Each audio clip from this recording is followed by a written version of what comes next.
प्रिय विद्यार्थियों, हम लोग पढ़ेंगे बिहार मैट्रिक परीक्षा 2026 के क्रैश कोर्स सेट नंबर 2 विषय गणित। हम लोग 10 क्वेश्चन पढ़ेंगे।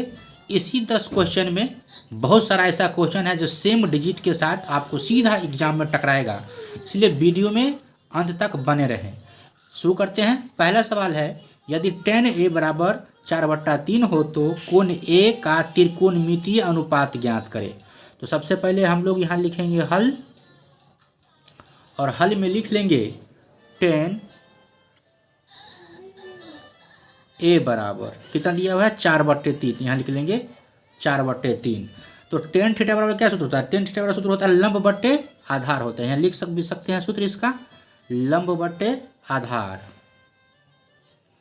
ठीक है, अब लंब का मान हो गया 4 और आधार का मान हो गया 3। अब जो है यहाँ हम पाइथागोरस प्रमेय लागू करेंगे। तो यहाँ लिखेंगे पाइथागोरस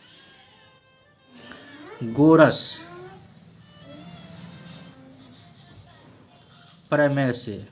ठीक है, पाइथागोरस प्रमेय बराबर क्या होता है? कर्ण स्क्वायर बराबर लंब स्क्वायर जोड़ आधार स्क्वायर। तो यहाँ लिखेंगे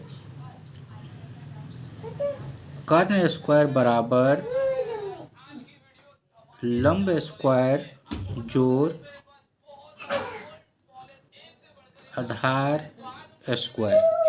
ठीक है, तो कर्ण हमको मालूम नहीं है तो कर्ण का कर्ण रहेगा। कर्ण स्क्वायर बराबर लंब कितना है? तो लंब है 4 लंब जो है 4 है, तो यहाँ देंगे 4 का स्क्वायर, प्लस आधार जो है 3 है तो देंगे 3 का स्क्वायर।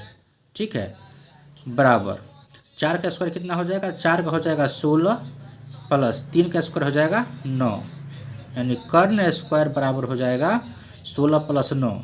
ठीक है, तो कर्ण स्क्वायर बराबर 16 9 हो गया 25।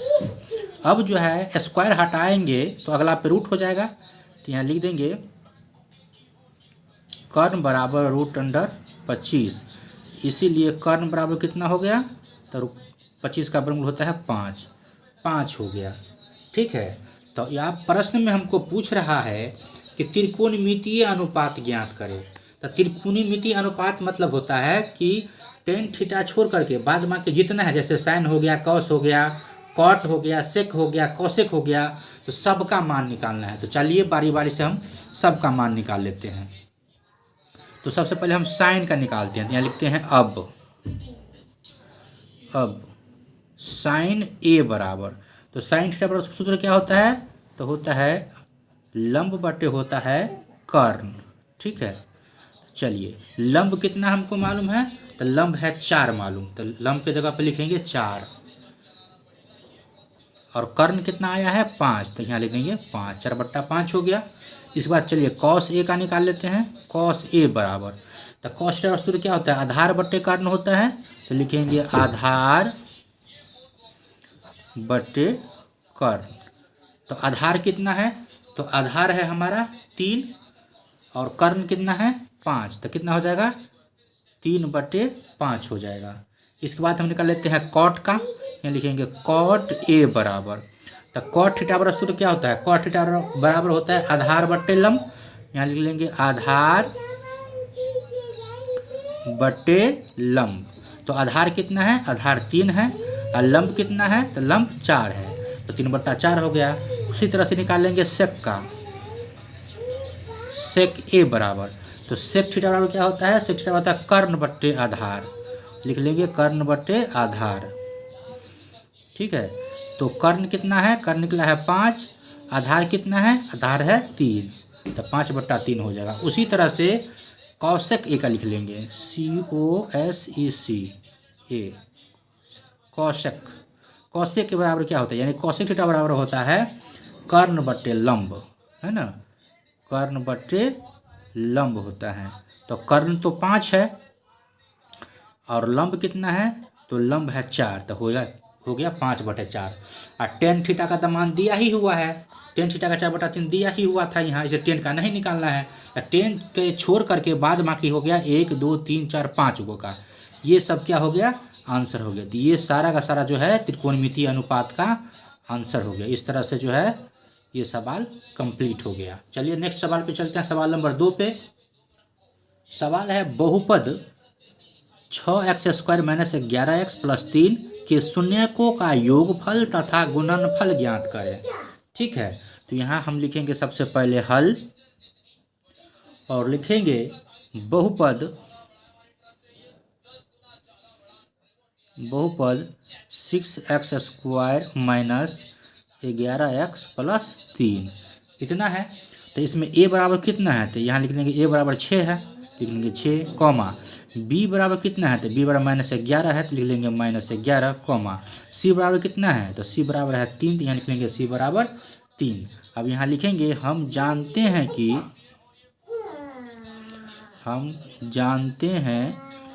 कि शून्यकों का योगफल, ठीक है, शून्यकों का योगफल यानी अल्फा प्लस बीटा बराबर, तो अल्फा प्लस बीटा बराबर क्या होता है, तो -b/a होता है। ठीक है, तो -b/a होता है, तो माइनस तो सूत्र में लागल है, अब b का मान यहाँ -11 है, तो माइनस माइनस कितना हो जाएगा, प्लस हो जाएगा। तो प्लस हो जाएगा तो कितना, 11 बटा कितना हो जाएगा, a का मान है 6, तो हो जाएगा 11/6। ठीक है, इसके बाद शून्यकों का गुणनफल दोनों पूछ रहा है, लिखेंगे नीचे शून्यकों का गुणनफल। गुणनफल क्या होता है, अल्फा इंटू बीटा होता है। तो सूत्र क्या होता है, c/a होता है, लिख देंगे c/a बराबर c का मान कितना है, तो 3 है, तो यहाँ लिख देंगे 3, और a का मान कितना है, तो 6 है, तो यहाँ लिख देंगे 6। 3 × 3 3 × 6 बराबर कितना हो गया, 1/2 हो गया। ठीक है, अब नीचे में एक लाइन लिख देंगे, अतः यही ना पूछ रहा था शून्यकों का योगफल और गुणनफल। देखिए शून्यकों का योगफल तथा गुणनफल यही पूछ रहा था। अब यहाँ नीचे में लिख लेंगे, अतः शून्यकों का, या सीधे लिख लेंगे अल्फा प्लस बीटा यानी शून्यकों का योगफल बराबर कितना आया है, 11/6, यहाँ लिखेंगे 11/6 तथा शून्यकों का गुणनफल अल्फा इंटू बीटा कितना आया है, 1/2 यहाँ लिख लेंगे। ठीक है, ऐसे करके आंसर कर देंगे। तो एग्जाम में जब कॉपी आपका चेक होगा तो डायरेक्ट आंसर पर नज़र आएगा, और आपको जो है इस तरह से बनाने से एक भी नंबर नहीं काटेगा, सॉलिड नंबर देगा। चलते हैं नेक्स्ट सवाल पे। नेक्स्ट सवाल है 3 नंबर। तीसरा सवाल है, एक मीनार के शीर्ष का उन्नयन कोण उसके पाद बिंदु से 15 मीटर की दूरी पर 60 डिग्री है, तब मीनार की ऊंचाई ज्ञात करें। हाइट एंड डिस्टेंस का सवाल है, बहुत ही इंपॉर्टेंट सवाल है, लिख देंगे हल में। ठीक है, तो यहाँ दिया हुआ है कि एक मीनार के शीर्ष का उन्नयन कोण है ना, तो यहाँ एक फिगर बना लेते हैं। मान लेते हैं ए बी एक मीनार है, ठीक है, इसको मान लेते हैं ए, इसको मान लेते हैं बी। ठीक है, तो ए बी मान लेते, ये हो गया मान लीजिए मीनार। अब कहता है शीर्ष के उन्नयन कोण उसके पाद बिंदु से, पाद बिंदु यहाँ हो गया, तो पाद बिंदु से 15 मीटर की दूरी पर 60 डिग्री है, तो 15 मीटर की दूरी पर, तो ये जो हो जाएगा सी बिंदु। ठीक है, ये हो जाएगा सी बिंदु, ये 15 मीटर का। ठीक है, इसको मिला देंगे यहाँ से, ये हो गया। तो ये जो हो गया, ये कहता है ये जो है कोण 60 डिग्री का है, तो यहाँ लिखेंगे 60 डिग्री। यहाँ तो 90 डिग्री बन रहा है, समकोण त्रिभुज है। ठीक है, इस तरह से फिगर बना लेंगे और इसके बाद लिखेंगे हल में, माना कि ए बी एक मीनार है, क्योंकि ए बी एक मीनार माने हैं। ठीक है, तथा उसके पाद बिंदु की दूरी BC बराबर, BC है यहाँ, BC 15 मीटर है, एवं उन्नयन कोण जो है, उन्नयन कोण कितना है 60 डिग्री, एवं उन्नयन कोण 60 डिग्री है। ठीक है, जो मालूम था उसको हम लिख लिए। चलिए अब यहाँ जो है आप देखिए, बी सी मालूम है 15 और ए बी हमको मीनार की ऊंचाई निकालना है ए बी। ठीक है, तो ये हो गया लंब, ये हो गया आधार और ये हो गया कर्ण। तो लंब और आधार में कॉम्बिनेशन बन रहा है क्योंकि बी सी मालूम है ए बी निकालना है। तो लंब और आधार में कॉम्बिनेशन बन रहा है, तो लंब बटे आधार किसका होता है? टेन थीटा का, इसलिए टेन थीटा का प्रयोग करेंगे। यहाँ 60 डिग्री है, कितना हो जाएगा? 60 डिग्री हो जाएगा। तो सबसे पहले लिख लेंगे यहाँ समकोण त्रिभुज ए बी सी में, समकोण त्रिभुज ए बी सी में, है ना, 60 डिग्री का मान लगा देंगे, 60 डिग्री बराबर। ठीक है, तो 60 डिग्री इसलिए लगाए क्योंकि ए बी और बी सी का ये बन रहा है। ठीक है, तो टेन थीटा लगेगा, टेन थीटा बटे क्या होता है? तो लंब बटे आधार होता है। तो यहाँ लिख सकते हैं ए बी बटे लंब हो गया ए बी और बी सी क्या हो गया? बी सी हो गया आधार। यहाँ लिख देंगे बी सी। चलिए फॉर्मूला लगा देते हैं। 60 डिग्री का मान होता है √3 और का चिन्ह लगा के यहाँ लिख देंगे √3 बराबर ए बी का हमको पता नहीं है तो ए बी का ए बी रहेगा। बी सी मालूम है 15 तो यहाँ लिख देंगे 15। इसके बट्टा मान लीजिए 1 छुपल है तो कोना का क्या होगा? गुना हो जाएगा। तो गुना कर लेते हैं। तो ए बी को 1 से गुना करेंगे क्या होगा? ए बी होगा बराबर 15 को √3 से गुना करेंगे तो हो जाएगा 15√3। तो ए बी का मान निकल गया। तो हमको तो यही निकालना था। ठीक है, इतना मीटर हो गया। तो आप एक लाइन नीचे में लिख देंगे, अतः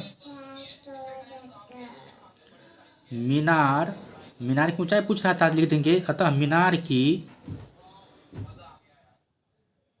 ऊंचाई बराबर 15√3 मीटर आंसर। ठीक है, ये लिखना जरूरी है। लास्ट में लिख देने से क्या होगा? आपका नंबर कटेगा नहीं। तो इस तरह से ये सवाल बन गया। चलते हैं नेक्स्ट सवाल, सवाल नंबर 4 पे। सवाल है, सिद्ध करें कि √1 प्लस साइन थीटा बटे 1 minus sine theta equal to 1 plus sine theta बटे कॉस थीटा। तो सिद्ध करना है। ठीक है, तो सिद्ध करना तो यहाँ हल में लिख लेंगे LHS। इसको तोड़ते हैं तो इसको लिख लेंगे LHS, क्योंकि बराबर का पहले बायां साइड है, बराबर के बाद दायां साइड है। तो बायां साइड को LHS से लिखते हैं और दायां साइड को RHS से लिखते हैं। तो बायां साइड को तोड़ रहे हैं, इसलिए हम LHS बराबर इसको लिख लेंगे एक बार। ठीक है, 1 प्लस साइन थीटा बटे 1 माइनस साइन थीटा। ठीक है, अब क्या करेंगे? तो इसका परमेयकरण कर देंगे। तो चलिए परमेयकरण करते हैं। तो 1 प्लस साइन थीटा बटे 1 माइनस साइन थीटा और बीच में हो जाएगा गुना का चिन्ह। ठीक है, और चिन्ह बदल के इसको लिख देना है। 1 माइनस साइन थीटा है तो हो जाएगा 1 प्लस साइन थीटा हो जाएगा। परमेयकरण में तो यही होता है, चिन्ह बदल जाता है और जो ऊपर लिखते हैं वही नीचे लिखते हैं। ठीक है, इतना हो गया। अब क्या करेंगे आप देखिए, 1 प्लस साइन थीटा और 1 प्लस साइन थीटा दोनों एक ही रंग है, तो इसको तो हम लिख सकते हैं 1 प्लस साइन थीटा का होल स्क्वायर, है ना। यहाँ लिख लेंगे 1 प्लस साइन थीटा का होल स्क्वायर, ऊपर का हो गया। और नीचे देख रहे हैं कि ए स्क्वायर घटे बी स्क्वायर में है, तो इसको तो लिख सकते हैं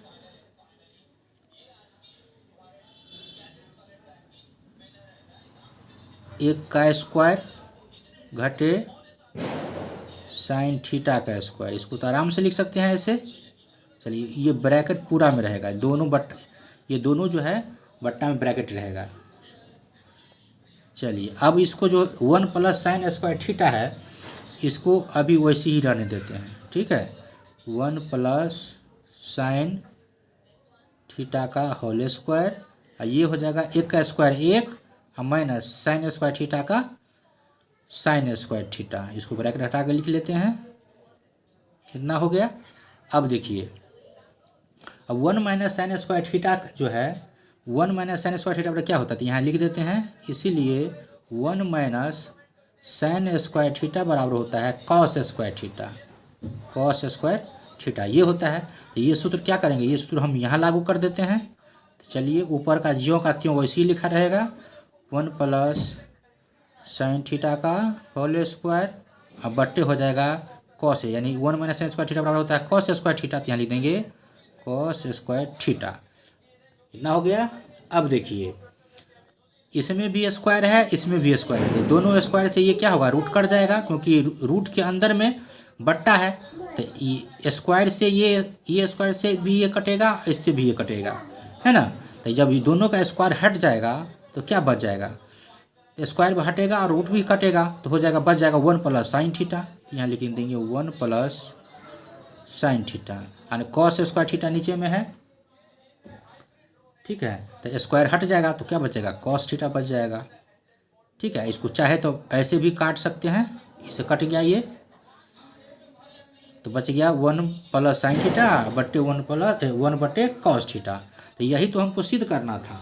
देखिए यहाँ पे 1 प्लस साइन थीटा बट्टे कॉस थीटा, वही तो आ गया हमको 1 प्लस साइन थीटा बट्टे कॉस थीटा, तो बराबर RHS हमको प्राप्त हो गया। तो यही हो गया मेरा आंसर। तो यहाँ लिख देंगे प्रूव्ड, माने हो गया सत्यापित, ठीक है। तो इस तरह से ये भी बन गया। चलते हैं नेक्स्ट सवाल, सवाल नंबर 5 पे। नेक्स्ट सवाल है समांतर श्रेणी 2, 7, 12, डॉट डॉट का 10वां पद ज्ञात करें, ठीक है। काफ़ी आसान है। यहाँ लिख देंगे हल, और हल में लिख लेंगे AP। समांतर श्रेणी को हम AP से लिखते हैं, AP। इसको एक बार लिख लेते हैं 2, 7, 12, डॉट डॉट। यहाँ प्रथम पद कितना है 2, तो यहाँ लिखेंगे प्रथम पद, जिसको A से लिखा जाता है, तो प्रथम पद बराबर लिख लेंगे 2, ठीक है। इसके बाद सर्वांतर होता है D, यहाँ लिख देंगे सर्वांतर को D से लिखा जाता है, सिर्फ ब्रैकेट में D लिख लेंगे। सर्वांतर का दूसरा पद में से पहला पद घटाया जाता है, तो 7 में से 2 गया कितना बचेगा, 5 बचेगा, तो यहाँ 5 लिख देते हैं, ठीक है। और इसके बाद लगाएंगे सूत्र, ठीक है। तो लिखेंगे हम जानते हैं कि AN बराबर सूत्र क्या होता है, तो होता है A plus N-1 into D होता है, ये होता है सूत्र। चलिए अब इसमें हम मान पुट कर लेते हैं। तो 10वां पद का था निकालने के लिए, तो यहाँ A10 लिखेंगे, ठीक है। प्रश्न में क्या कर रहा है, 10वां पद ज्ञात करने के लिए, तो इसलिए हम क्या लिखेंगे, A10 लिखेंगे। A10 A बराबर कितना है, A बराबर तो 2 है, यहाँ लिखेंगे 2 प्लस N कितना है, तो N है 10वां पद में N हो गया 10, ठीक है। माइनस 1 का लिखेंगे 1, और गुने D का मान कितना आया है 5, तो यहाँ लिखेंगे 5, ठीक है, बराबर 2 प्लस 10 में से गया तो 9 गुने 5 बराबर 2 प्लस 9 5 हो गया 45, बराबर 45 और 2 कितना हो गया 47 हो गया। तो इस तरह से ये 47 हो गया, यानी 10वां पद हो गया 47 हो गया, ये हो गया आंसर, ठीक है। समझ में आ गया होगा। चलते हैं नेक्स्ट सवाल, सवाल नंबर 6 पे। सवाल है 2x² माइनस 3x माइनस 5 का एक शून्य क्या है, शून्य पूछ रहा है। चलिए सॉल्व करते हैं। लिखेंगे हल में दिया गया है 2x² माइनस 3x माइनस 5, है ना। तो यहाँ कहता है शून्य क्या होगा, तो क्या करेंगे, बराबर में शून्य कर देंगे। तो यहाँ लिख देंगे इसीलिए 2x² माइनस 3x माइनस 5 बराबर 0। 0 क्यों दिए, क्योंकि शून्य का था निकालने के लिए, इसलिए बराबर 0 कर देंगे। अब इसका हम लोग क्या करेंगे, गुणनखंड तोड़ेंगे। तो गुणनखंड कैसे तोड़ेंगे, तो A और C को गुना किया था, तब 5 गुना कितना हो गया 10। तो 10 में क्या करेंगे, ऐसे 2 अंकों से, जैसे 10 हो गया तो 10 को 2 भाग में बांटेंगे। मान लीजिए 2 और गुने 5 करेंगे तो 10 हो जाएगा, ठीक है। या x लगा हुआ है तो इसमें भी x लगा दीजिए, x लगा दीजिए। अब हमको लाना है -3, तो ये दोनों को क्या करेंगे, जोड़ेंगे कि घटाएंगे, कि तो -3 आएगा। तो यदि हम इसको जोड़ दे और इसको घटा दे, तो अब दोनों को क्रिया करेंगे तो -3x आ जाएगा। तो इसको हमको उतार देना है -3x के जगह पे, ठीक है। ए वाला को ऐसे ही लिखेंगे 2x² का 2x², और यहाँ लिखेंगे +2x, यहाँ लिखेंगे -5x, ये -5 का 5 हो जाएगा बराबर 0। अब इसमें से हम 2x को कॉमन निकाल लेते हैं, तो बच जाएगा एगो x और प्लस ये 2x तो यहाँ कट गया तो बच जाएगा 1 माइनस इसमें से निकाल लेते हैं 5 तो बच जाएगा x माइनस माइनस हो गया प्लस 5 1 5 हो जाएगा 1 बराबर 0।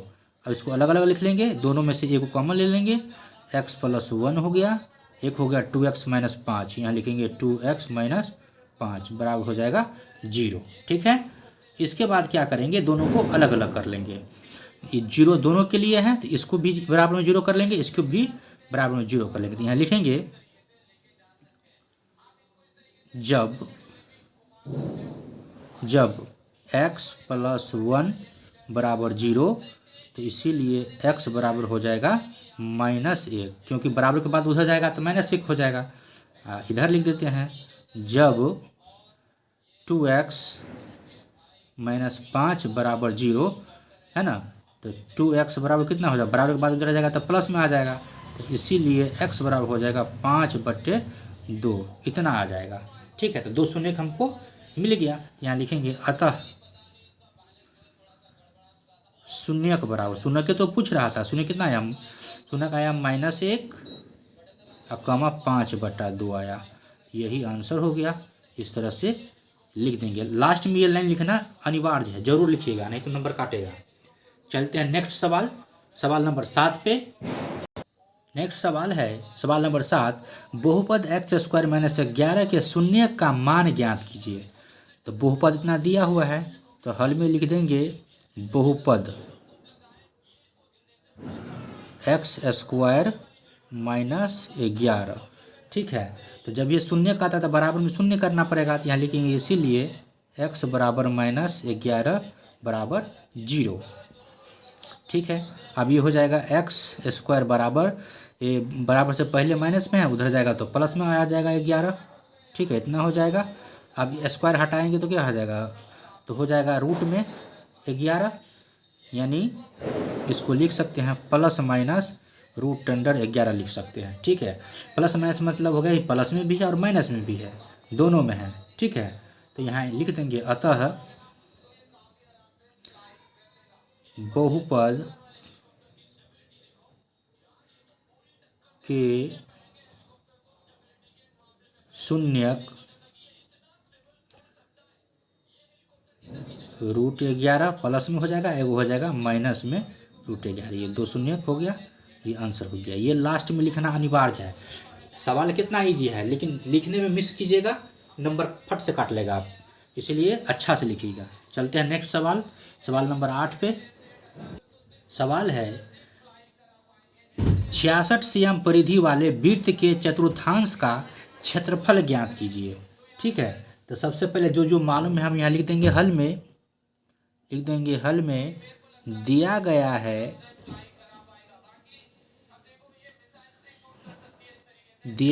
है वृत्त की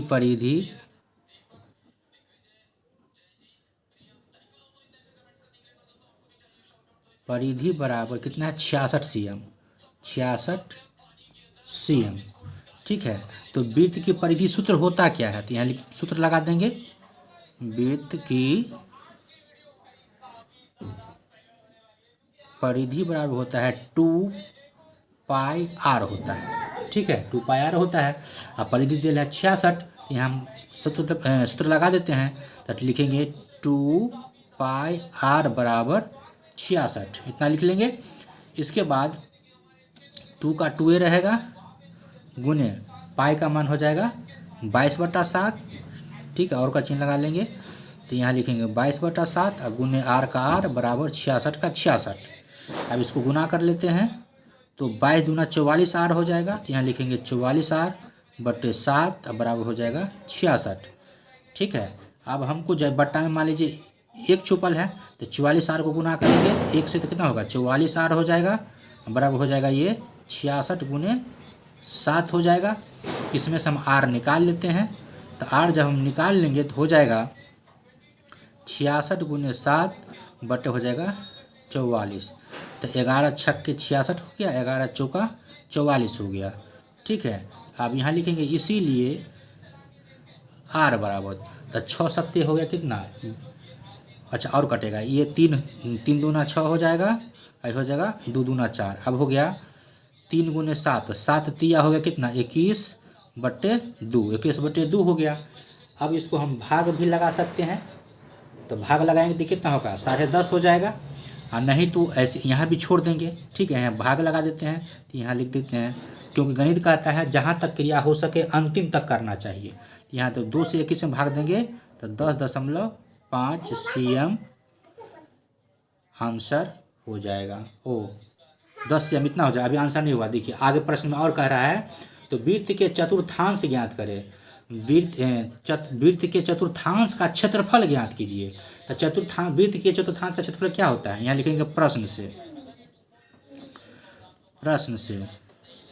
वृत्त का चतुर्थांश के क्षेत्रफल बराबर वृत्त के कर देना, वृत्त के चतुर्थांश का क्षेत्रफल बराबर होता है 1/4 पाई आर स्क्वायर, ये होता है सूत्र, ठीक है। तो वृत्त का क्षेत्रफल निकाल लेंगे, यहाँ हम लगा देंगे 1/4 का 1/4 यहाँ लिख देते हैं, और पाई का मान 22/7 लिख देते हैं, और आर का मान आया है कितना 10.5 में 10.5 भी ले सकते हैं, 21/2 दे के भी काट सकते हैं, सुविधानुसार जो हो कीजिएगा, ठीक है। चलिए 21/2 दे देते हैं, यहाँ 21/2 गुने 21/2। आंसर जो है ना यहाँ तक लिखिएगा, इसको नहीं निकालेगा क्योंकि आगे हमको बनाना है, लास्ट सवाल रहता है ना, तो यहाँ निकाल देते हैं, सुविधा रहेगा ये मान देने में। 7 तिया 21 और कटेगा, हाँ कटेगा, 2 दूना 4, 11 दूना 22। अब बचे ऊपर में 11 गुने 3 गुने 21, 11 गुने 3 गुने 21। अब बटे नीचे बच गया 2 दूना 4 दूना 8, यानी 2 गुने 2 गुने 2, इतना हो गया। सबको हम लोग गुना कर लेते हैं, तो 11 तिया 33, 33 को 21 से गुना करेंगे, ठीक है, तो हो जाएगा 693 बट्टे 2 दूना 4 दूना 8।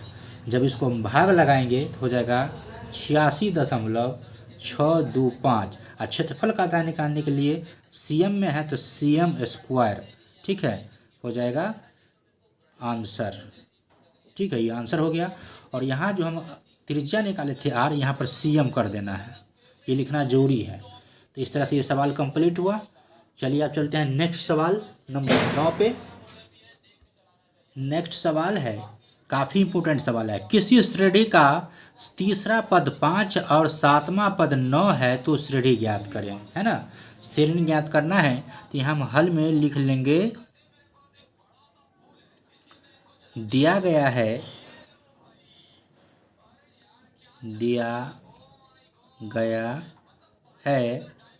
तीसरा पद कितना है 5, तो यहाँ लिखेंगे तीसरा पद को A3 से लिखा जाता है ना। तीसरा पद कितना है 5, यहाँ लिख देंगे 5। और 7वां पद 9 है तो यहाँ लिखेंगे 7वां पद। 7वां पद को A7 से लिखेंगे, कितना है 9, तो यहाँ लिख लेंगे 9, ठीक है।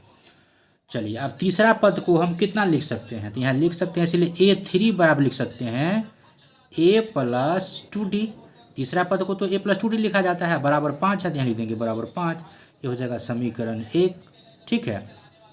और 7वां पद को कितना लिख सकते हैं, A7 बराबर लिख सकते हैं A+6D, है ना, अब बराबर 9 है तो लिखेंगे 9, समीकरण हो जाएगा 2। अब समीकरण क्या करेंगे, समीकरण 1 और 2 को घटा देंगे, तो घटा देते हैं, यहाँ लिखेंगे समीकरण 1 और समीकरण 2 को घटाने पर यहाँ लिख देते हैं समीकरण 1 में से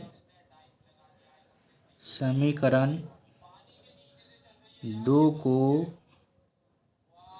घटाने पर, ठीक है। तो समीकरण 1 है कितना A+2D बराबर 5 है, और समीकरण 2 कितना है A+6D बराबर 9 है। घटाने पर तो चिन्ह परिवर्तन होगा, जो माइनस है वो प्लस हो जाएगा, जो प्लस है वो माइनस हो जाएगा, माइनस प्लस ये कट गया। अब देखिए 2 में से 6 नहीं घटेगा, उल्टा घटाएंगे तो -4D बचेगा, बराबर 5 में से 9 नहीं घटेगा, उल्टा घटाएंगे तो -4 बचेगा, तो माइनस माइनस यहीं कैंसिल हो गया। इसीलिए यहाँ लिख सकते हैं d बराबर 4/4, यानी कट के हो गया 1, इसीलिए d बराबर हो गया 1। अब d का मान निकल गया। अब क्या करना है, तो a का मान निकालना है, तो समीकरण 1 में d का मान रख देते हैं। लिखेंगे यहाँ समीकरण 1 में d का मान रखने पर, ठीक है। तो समीकरण 1 है कितना, तो समीकरण 1 है 1a + 2d बराबर 5 है, तो a के जगह पे a रखेंगे प्लस 2 का 2 और d का मान आया है 1, यहाँ रख देंगे 1 बराबर 5, हो जाएगा a + 2 का 2 बराबर 5। इसमें इसीलिए यहाँ लिख सकते हैं a बराबर 5 और 2 उधर जाएगा तो माइनस में चला जाएगा 2, तो हो जाएगा a बराबर 3, यानी a का जो मान निकला हमको कितना निकला, a का मान निकला 3 और d का मान निकला था 1, ठीक है। तो हमको पूछ क्या रहा है, तो पूछ रहा है श्रेणी ज्ञात करने के लिए, कहता है श्रेणी ज्ञात करें। तो श्रेणी ज्ञात करने के लिए हमको क्या करना पड़ेगा, तो यहाँ लिख देते हैं अतः AP बराबर AP। अब देखिए श्रेणी हम लोग कैसे ज्ञात करेंगे, तो सबसे पहले पहला पद निकालेंगे, फिर दूसरा, फिर तीसरा, फिर चौथा, ठीक है। तो जैसे a + d पहला हो जाएगा, दूसरा हो जाएगा a + 2d, तीसरा हो जाएगा a + 3d, चौथा हो जाएगा a + 4d। इस तरह से श्रेणी लगातार निकलते जाएगा। तो अब देखिए रफ कर लेते हैं, a का मान निकला है कितना, a का मान निकला है 3, यहाँ देंगे 3 और प्लस d का मान है 1, तो कितना हो गया, बराबर हो गया 4। उसी तरह से a का मान है 3 प्लस 2 सूत्रे में है और गुने d का मान है 1, तो बराबर कितना हो जाएगा 3 और 2 1 का 2, तो 3 2 कितना हो गया 5 हो गया। उसी तरह से फिर a का मान हो जाएगा कितना, a का मान हो जाएगा 3 और प्लस 3 सूत्रे में यही है और d का मान 1, तो कितना हो जाएगा 3 1 3 और 3 हो गया 6। उसी तरह से यहाँ होगा a का मान 3 और प्लस 4 का 4 और d का मान 1, यानी 4 1 4 और 3 7। श्रेणी जो हो गया 4 5 6 7 हो गया। तब यहाँ लिख लेंगे, यहाँ कॉमा देकर चाहे तो लिख सकते हैं a + d, a + 2d, a + 3d, है ना। इस तरह से लिख लेंगे, 2 3 लिख लेंगे। अब इसका मान लिख देते हैं आप, यहाँ हो जाएगा a के जगह पे कितना हो जाएगा, a के जगह पे हो जाएगा 3 + 1 हो जाएगा, ठीक है। और कॉमा फिर हो जाएगा 3 + 2 गुने 1 हो जाएगा, फिर हो जाएगा 3 + 3 गुने 1 हो जाएगा। अब इसको जो हम लोग बनाएंगे तो हो जाएगा 3 1 4, 3 और 2 हो गया कितना 5, ये हो गया 3 3 6, इसी तरह से डॉट डॉट कर देंगे। ये श्रेणी कितना हो गया, इतना हो गया, तो यहाँ लिख देंगे। तो ये जो श्रेणी जो हो गया 4 5 6, लास्ट में ये हो गया श्रेणी, ये हो गया आंसर। इस तरह से निकल गया। ये काम रफ में भी कर सकते थे, ठीक है। रफ में समझाने के लिए यहाँ लिख दिए हैं, आप चाहे तो डायरेक्ट 4 5 6 लिख सकते हैं। चलते हैं नेक्स्ट सवाल, अंतिम पे, 10वां सवाल पे। अंतिम सवाल है 64 पाई cm² क्षेत्रफल वाले वृत्त का व्यास ज्ञात कीजिए। तो सबसे पहले यहाँ लिखेंगे हल, और यहाँ वृत्त का 64 पाई cm² वाले क्षेत्रफल वाले वृत्त का, तो क्षेत्रफल दिया हुआ है, यहाँ लिख लेंगे दिया गया है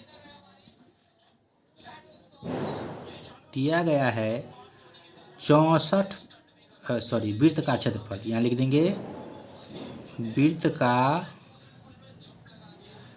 क्षेत्रफल बराबर 64 पाई cm²। तो वृत्त का क्षेत्रफल क्या होता है, सूत्र लिख लेंगे हम लोग, वृत्त का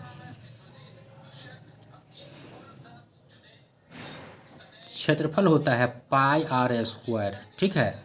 लिख देंगे πr², क्या हम नीचे इसको तोड़ लेंगे, तो πr² का πr², क्षेत्रफल कितना है 64 पाई, यहाँ लिखेंगे 64 पाई। अब देखिए पाई से पाई कट गया, तो बच गया कितना, इधर बच गया r², इधर बच गया 64। अब इसीलिए इसको जो है r² हटाएंगे तो कितना होगा 64 पर वर्ग हो जाएगा, रूट चढ़ जाएगा, तो इसीलिए r बराबर कितना हो जाएगा 64 का वर्गमूल हो गया 8, ठीक है। cm में है तो हो गया cm। इतना हो गया। अब हमको क्या पूछ रहा है, तो व्यास पूछ रहा है ना। कहता है वृत्त का व्यास ज्ञात करें, तो वृत्त का व्यास यहाँ लगाएंगे, यहाँ लिखेंगे प्रश्न से,